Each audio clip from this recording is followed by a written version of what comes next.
हातकणंगले तालुक्यातील पेठवडगाव इथं सर्वपक्षीय बैठक घेण्यात आली।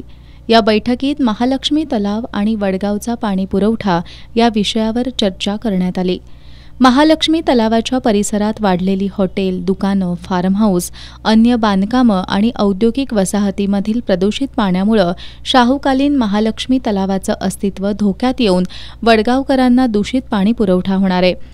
यामुळे नागरिकांच्या आरोग्यावर परिणाम होणार असून याबाबत प्रशासनानं त्वरित पावलं उचलावीत यासाठी या बैठकीत प्रदूषण हटाव महालक्ष्मी तलाव बचावचा नारा देण्यात आला।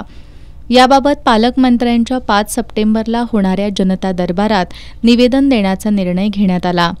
डॉक्टर अशोक चौगुले यांनी महालक्ष्मी तलावासंदर्भात पाटबंधारे विभाग आणि पालिकेचा तलावाचं संवर्धन आणि जतन करण्याबाबतचा ठराव झाल्याची माहिती दिली। याचबरोबर तलावाच्या पश्चिमेला झालेल्या जेपी पार्क या नवीन औद्योगिक वसाहतीमधील सांडपाणी प्रक्रिया न करता ओढ्यात सोडलं जात असून हे पाणी तलावात मिसळत असल्याकडे या बैठकीत लक्ष वेधण्यात आलं। त्याचबरोबर तलावाच्या पाणलोट क्षेत्रातील हॉटेल, दुकान, फार्म हाऊसमधील सांडपाणी सुद्धा तलावात मिसळत असल्यानं नागरिकांना दूषित पाणी पुरवठ्याचा सामना करावा लागणार आहे। प्रशासनानं याबाबत तातडीनं पावलं उचलावीत अशी मागणी या बैठकीत करण्यात आली।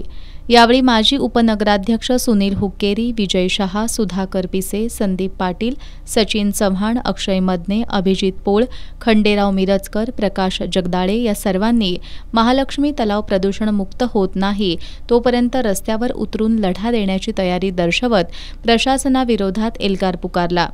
त्यानंतर महालक्ष्मी तलाव बचावच्या घोषणा देत सर्वपक्षीय कृती समितीच्या वतीनं आज संपूर्ण पेठवडगाव बाजारपेठ कडकडीत बंद ठेवण्यात आली।